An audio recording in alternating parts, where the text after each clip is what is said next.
বাড়ির লোক আমাকে কথা শোনাচ্ছে, আমি উত্তরটা দিলাম কি কারণে এইটা হয়েছে, কিসের জন্য হয়েছে এটা, তার জন্য আমি শুধু একটা নর্মাল একটু উত্তর দিলাম।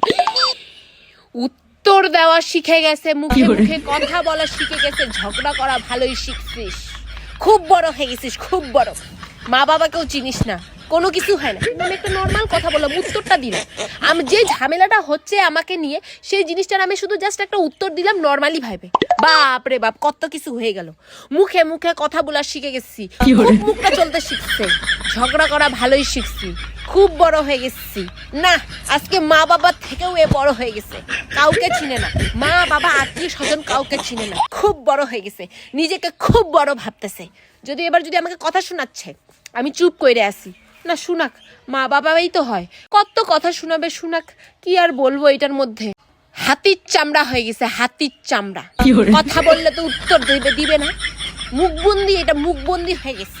একে যতই মারো, যতই কথা খাও, এর মুখটা ভন্দি তো ভন্দি থাকবে। কথাগুলো কি গায়ে লাগে?